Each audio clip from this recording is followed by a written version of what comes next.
بالبركة والكرامة بالبركة والكرامة.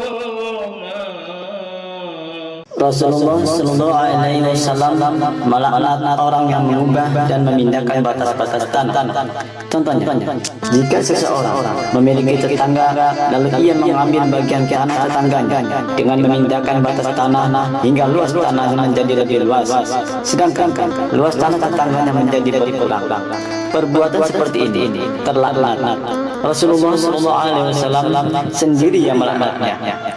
Seperti yang telah disebutkan dalam sabda beliau, barang siapa yang merampas sejengkal tanah milik orang lain secara zalim, maka Allah Subhanahu wa taala akan memikulkannya di atas pundaknya 7 lapis tanah pada hari kiamat nanti.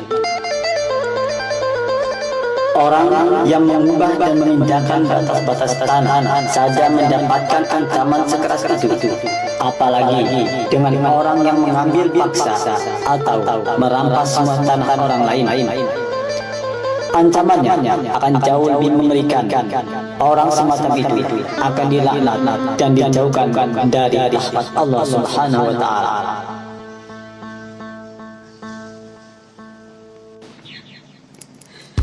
Terdapat pula orang yang berlaku sewenang-wenang terhadap tanah orang lain. Mereka berani mengambil dan merampas tanah orang lain dengan cara-cara yang batil dan mengaku-ngaku bahwa tanah tersebut adalah miliknya.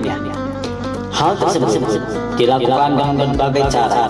Mereka terkadang mendatangkan saksi-saksi palsu untuk meluluskan dan membenarkan pengakuan mereka, sehingga akhirnya tanah tersebut jatuh ke tangan mereka. Sesungguhnya mereka akan mendapatkan laknat pada hari kiamat nanti. Mereka akan memikul tanah tersebut di atas pundaknya sedalam 7 lapis tanah dan disaksikan oleh seluruh hamba Allah Subhanahu wa taala. Sejengkal tanah yang engkau rampas, dengan 7 lapis bumilah engkau akan terhempas. Disabdakan oleh Rasulullah Shallallahu Alaihi Wasallam yang diriwayatkan oleh Imam Muslim, barang siapa mengambil sejengkal tanah secara zalim, maka Allah akan menghimpitnya dengan 7 lapis tanah. Hadis riwayat Muslim.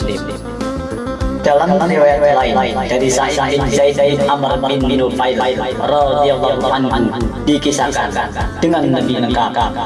Dia mengatakan telah dituntut oleh arwah seorang wanita terkait sebagian tanah pekarangannya.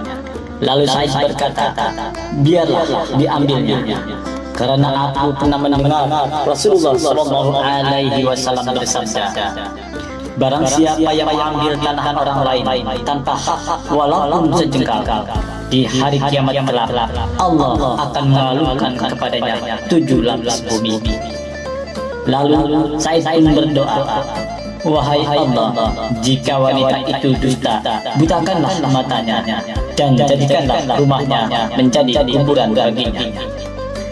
Tidak berapa lama kemudian, Sa'id melihatnya berjalan meraba-raba dinding dalam keadaan buta sambil berkata, sungguh aku terkena kutukan Sa'id bin Zaid. Kemudian wanita itu berjalan dalam rumah menuju sumur. Lalu ia terjatuh ke dalam, sehingga sumur itu menjadi kuburannya. Diriwayatkan juga dari Hisam bin Urwah radhiyallahu anhu dari bapaknya, dikatakan Arwah binti Uwais menuduh Sa'id bin Zaid telah mengambil sebagian tanahnya.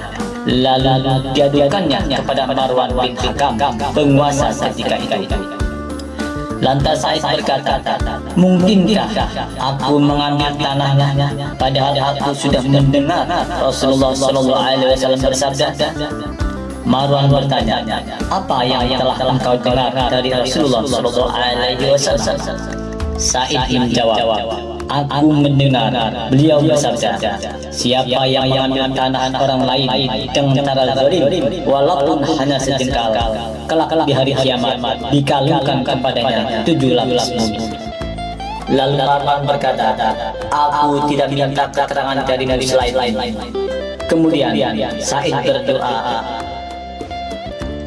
ya Allah, jika wanita itu dusta, maka butakanlah matanya dan jadikanlah rumahnya menjadi kuburan baginya. Tidak berapa lama kemudian, Sa'id melihatnya berjalan meraba-raba dinding dalam keadaan buta sambil berkata, aku terkena kutukan Sa'id bin Zaid. Kemudian wanita itu berjalan dalam rumah menuju sumur, lalu ia terjatuh ke dalamnya sehingga sumur itu menjadi kuburannya. Hadis riwayat Muslim. Dalam riwayat lain dari Muhammad bin Ibrahim radhiyallahu anhu, dia berkata bahwa Abu Salamah bercerita soal sengketa tanah yang terjadi dengan kelompoknya. Kemudian Abu Salamah pergi menemui Aisyah radhiyallahu anha untuk mengadukan masalah tersebut. Lalu Sayyidatuna Aisyah radhiyallahu anha berkata, wahai Abu Salamah, jauhilah perkara sengketa tentang tanah. Sebab Rasulullah Shallallahu Alaihi Wasallam pernah bersabda, barang siapa yang merasa jengkal tanah, maka Allah mengalungkannya dengan 7 lapis bumi di hari kiamat. Hadis riwayat Muslim.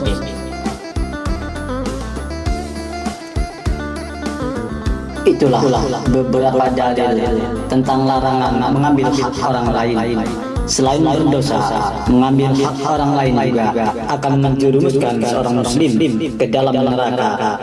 Tentu saja perilaku buruk ini haruslah ditinggalkan.